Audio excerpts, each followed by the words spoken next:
It's 3:15, and that means it's time for The Real Deal with Bill McNeil. That's right. Welcome once again to The Real Deal with Bill McNeil. I'm your host, Bill McNeil, and you're probably wondering exactly what is the real deal today. Hey, good question. Welcome back to Thinking Critical. This is Wes. We haven't really talked a lot of indie comic news here lately, but there's a few things happening right now. I wanted to bring my good friend Perch from the Comics by Perch podcast onto the channel and talk about some indie news. How you doing, Perch? I'm doing great. Thanks for having me on. So I have been a proponent, even though I was never really going to be able to get my hands on Bad Idea comics, at least not in a timely manner. I thought the ideas that they had come up with pretty cool. You know, a limit of one issue per customer, limited distribution, no variant covers, no collections, no digital. I thought, they were doing something different, but now they are promoting that they are closing. What the hell's going on here, Perch? Well, I think they're. I mean, the simple answer is they're changing their name, and so that's what I figured it was. Bad Ideas will be no more, and then they will have a new name, and they'll continue. But it's an interesting company because, like you said, they've got some neat ideas in there. I think they're trying some new things, and I really appreciate disruption. I appreciate that they're doing some different things. Their marketing it's a puzzling strategy at times. I'm not sure it's going the way they intend. Well, it feels like they're just trolling people most of the time. Yeah, I think that is core to their marketing strategy. So I don't ever know if they're serious. Yeah. Like I had people talk to me on Twitter like, oh, is this happening? I was like, I have no idea. I don't know when they're serious and when they're not serious. And I think that's the problem. Yeah, they don't have enough reputation history. They don't have enough platform to be trolling this hard. I think they need to remind. They want to be the Wendy's of comic books, but yeah, you gotta serve burgers for a while first. That's the problem.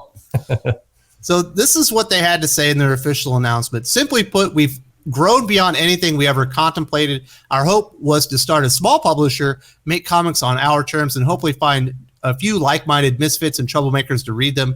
Try as we might to keep up with the growth. The hard truth is Bad Idea was never built to work this way. We assure you Bad Idea is very much ending as we know it this December. The final 5 is the last wave of books from Bad Idea. After that, it's all over.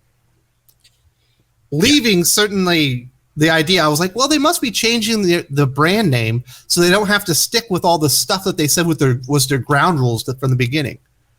Yeah. I mean, it's again, like you said at the beginning, I think they're trying some different things. They're trying to stand out and everything else, but the name change is going to go right over the head. I mean, it's also, you got to read the room a little bit. We've had a year and a half of closings and pandemics and Valiant is on the ropes and IDW is struggling for a while. So if you're a fledgling comic publisher, and you're like, oh, we're going to have to close. It's like, yeah, everybody's expecting that because that's where the world's at right now. So I don't know. Hats off to them for doing something new and original, but maybe that's the problem. It's not new and original because it's actually happening to other people. Well, this was my big hope, was that Dinesh and Warren Simmons and the guys, Hunter Gorsuch, I think that's his name, were going to be buying Valiant back. I was like, maybe Valiant's on the market. They don't have time for Bad Idea anymore. That's a pipe dream, huh? I think so. No, it looks like a name change. Looks like a little bit of a rebranding. Maybe somebody was like, hey, calling ourselves Bad Idea is again, it's too much of an in joke. I don't know, but it's a strange. Again, they're doing original things. We complain often about the comic companies doing the same old things over and over again. So the one thing you can say about Bad Idea, they're not doing the same old stuff. Well, they were putting a lot on their plate. They're going to be like distributing their own comics. Sure. They weren't going to be going through a traditional distributor. They were having some weird like promotions where you can get like Hank Hill Pizza Detective for like 24 hours, and then like the comic shop has to destroy every other copy or something weird. Yeah. I some of that stuff's just not feasible with the way it's all working. It's just it's not. So I mean there's again I too much too fast. I don't know how many. There's a lot of different ways you could say it. I think they're. It was weird. Yeah, the thing said we're so successful we have to close down. I was like, that doesn't make sense. No. Yeah, you're just dicking with us. Yes. Yes, exactly. So there's Yeah. I'm sorry. No. You're exactly right. So there's another brand out there, Skybound, that's doing like a 10th anniversary celebration. We're getting Skybound X, probably pronounced Skybound 10, a 5-issue like anthology series. It's going to include some Walking Dead related stories like Rick Grimes 2000, Clementine. We're also going to get Manifest Destiny, Ultra Mega, Redneck, Excellence, the 6 sidekicks of Trigger Keaton, Stillwater, Birthright, Murder Falcon, Assassination, and some other new creations are going to be in these collected editions, these anthologies that are coming out. And they are taking a page out of Bad Ideas' book. And like this Rick Grimes 2000 stuff, which is going to be in demand, will never be collected. Yeah. Are they leaving money on the table? Or are they trying to drum up interest in the anthology? What's going on here? I think in a sense, I think they're leaving money on the table, but I like what they're doing. They're basically forcing collectability. They're making a bit of a statement that you can't just trade wait. You can't just wait for this. The comics are important. They're drawing a line in the sand that says that collecting comics, collecting monthly books matters. And if you don't, you're going to miss out on things. And I like that. I like that they're pushing that. I think that because the problem is I think people have gotten a bit lax to just believing that the trades are coming out. And in many cases, they'll say, well, I'll wait for the trade, but then they don't buy the trade. And so if you're a publisher, if you're a company and you're thinking about how to respond to that, making the trade not be a certain outcome is not a bad idea. It's a case where it's like, look, if the comic doesn't have interest, and you're right, this title will have a lot of interest, so it's the right one to play it with. But I think that I think this is smart. Honestly, I think this is a way to kind of remind people this is part of our core business. Unless you're willing to walk away from floppies completely, and the company is not, it's not a bad idea to do this from time to time to just kind of poke the market and say this is where the book's at. Not surprising to see it come from Robert Kirkman. Right. There are a lot of people that are just doing the status quo. He is not one of them. He's published comic books that no one knew about. He's ended a comic series that was a juggernaut with no notice. Yes. And here he's changing the game as far as the rules on collectability in his comic. No, I like Kirkman a lot. I think that he is invested in the business. I think he actively does not want to do the status quo. As you said, he's not content to sit down and just watch things devolve. He's trying new things. Now, some of these ideas don't work, like some of the ones you mentioned. He did stealth launch comics that didn't take off. But I like that he's trying new things. He's trying to inject a certain level of uncertainty into the business. In this case, a good thing, a good type of uncertainty where you have to pay attention to what's going on. You have to, as a collector, be invested and be involved. And I think these are very positive things that he's doing. And in this case, I mean, the reality is he says he will never be collected. However, if it sells out, if it's impossible to get our hands on, then I'm sure it will make its way into an anthology or something in the future. But the message being sent right now is you need to buy the floppies. That's part of our business, and that's what we're going to do. And I think that's good. I do kind of feel bad because I'm reading that, what is it, Batman Urban Legends? Mm-hmm. And I tell anybody on the channel, like, it's an expensive comic book. Yeah. And the other 3 stories, for the most part, aren't very good. Trade weight on that. Just read get the Chip Zdarsky, Eddie Barrows story when you get the chance. It's the only thing worth reading. Thankfully, this isn't a DC strategy. No, it's not a DC. Well, but DC they'll randomly collect things, so who knows when you're going to get that. But it is, it's an interesting strategy. Again, we'll see if there's the one thing I say about Kirkman is if there's a massive fan backlash, if people are really upset, if the comic does do very well, but there's a huge, outcry for a collection, Kirkman is the kind of guy who would come out and say, yeah, I was wrong. We're going to put it out. The demand is too heavy and he's a person to admit his mistake. But I mean, at this moment, I think it's the right thing for him to do. Well, and you look at the titles that are associated with this, outside of the 6 sidekicks of Trigger Keaton, which I think came out last week for the first time, and Assassin's Nation, which I didn't think was all that good. Pretty much everything out there, also on there, I would recommend just reading before you get this. The stuff that's already out there. It's really high quality comics. Absolutely. There's some good books. I mean, it is. Kirkman's put out some good books. There are some really good titles to read and collect out there, and I hope.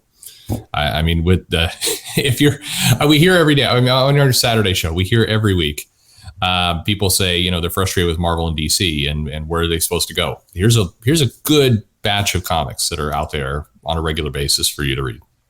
Absolutely, with great creators like Chip Zdarsky, Robert Kirkman. Who else we got in there? Daniel Warren Johnson. Yep. Brandon Thomas. Yep. I think it's Brandon Thomas. So yeah, some great creators there. Now let's move on to some bad news. It feels like we talk about this every 3 months, every quarter. IDW is losing money again. Yeah. Fiscal quarter 2021 ending April 30, 2021. They lost $508,000, which was an improvement from losing $647,000 last year. IDW publishing sales rose to almost $6 million, an improvement over $4.7 million from the year ago period. But it seems like their publishing's doing better. They've got a really big hit in The Last Ronin, which is certainly bringing in a lot of money. They're stringing that one along. Yeah, that's the majority of that gain you just talked about. But they just continue to lose money, just as a company. Yeah, they do. And I mean, look, the reality is as long as investors are willing to play it out, they can continue. I think, like we've talked about before, they're putting themselves in a position where one of two things has to happen relatively quickly.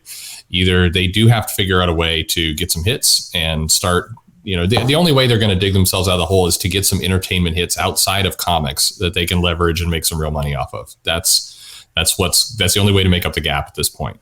So either that's got to happen, but unfortunately, I think it's going to get only harder. We saw Jupiter's Legacy not get renewed. We've seen other shows come out, and even though they're billed as hits, they're not making as much money as people expected. So that we are seeing this category start to underperform a bit.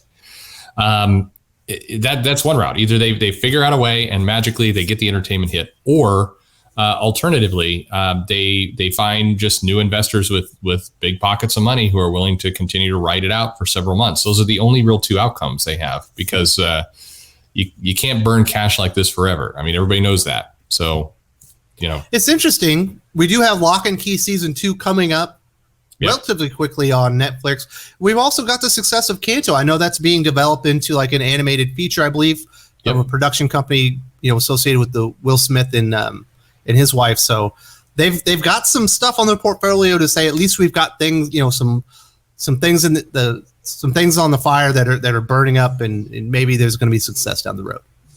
Yeah, I think there are signs. I mean, they have stuff out there. It's more a race against time. It's can they get some of these to pop and move quickly enough so that the investors are happy and willing to let it ride for a period of time. Yeah. I think Lock and Key season 2 is going to be one. I mean, first of all, they're not making as much money off that as other things that they're done just based on the deal. But that's going to be one that a lot of eyes are on, and they're going to see the expectation is it should gain over the first season. It should make more. It should do better. If it does the same or worse, that's going to be an incredibly bad sign. And I think that you will see changes. And I mean, you're not going to see the company shut down, but you would see the investors start to demand, wholesale management changes and other kind of big shifts in the company. You'd see them sell off some IP. You'd see a streamlining effort. All these happy words. But that's I think what's unfortunately in the future. I don't see any of these hitting big right now. I think the market is in a very different place. Very saturated. Let's talk about Jupiter's Legacy. I hadn't planned on it, but you just mentioned it. Yeah. I know that was like the #1 stream show in the world for almost 2 weeks. Yeah. Felt like it was an enormous hit, and somehow it wasn't picked up. I guess nothing's guaranteed nowadays. Well, that's right. It still was an enormous hit. I just, the challenges were, I mean, at least as we're reading the articles and kind of hearing about it the now, budget, I'm imagining. Yeah. It's very expensive to produce. The episodes were very costly. Some of the contracts, some of the the mechanics around the show were out of whack. It set itself up where it didn't need to be just a big hit. It needed to be the biggest hit that Netflix has ever had in order to kind of pencil out. And even then, I think some people at Netflix would have looked at it going, we shouldn't have to spend this much money on a show like this. And Is it cost effective? It's not. Yeah, it's just it got underwater with the way the paperwork was written. And there's a lot of news kind of coming out, and I think we'll still come out. We'll learn more about that. But it certainly wasn't lack of interest. I think people were into it. If I'm a betting man, then I have no insider information with any of this, but I would suspect that what we'll see is Super Crooks will come out. We have a live version and an animated version coming out, and they're being done differently. They're being done in theory with healthier contracts. Super Crooks is set in the same universe as Jupiter's Legacy, and my bet is that we will see in several years' time them come back to this world. Like a reintroduction. Yeah, I think they'll do it again. Makes sense, because it was a big hit. I guess the cost just kind of got out from under them. They just decided not to bring it back. So that's the indie news this week. We've got Bad Idea closing, but likely we're going to see it move on in some different form. Skybound 10 is coming out. It will not be collected, so if you want to read these new Rick Grimes stories and others, you're going to have to buy the comics in your comic shop. IDW is losing money once again, and there are no guarantees in streaming. Absolutely. If you enjoyed this video, please give it a like. I would appreciate it very much. It helps us attract more views for the channel. Subscribe for future commentary, comic book news, and reviews. And don't forget to ring the bell for notifications. If you want to talk comics, movies, and much, much more, you can follow me on Twitter at Wes_from_TC. With that, Salamat Po, and I'm out.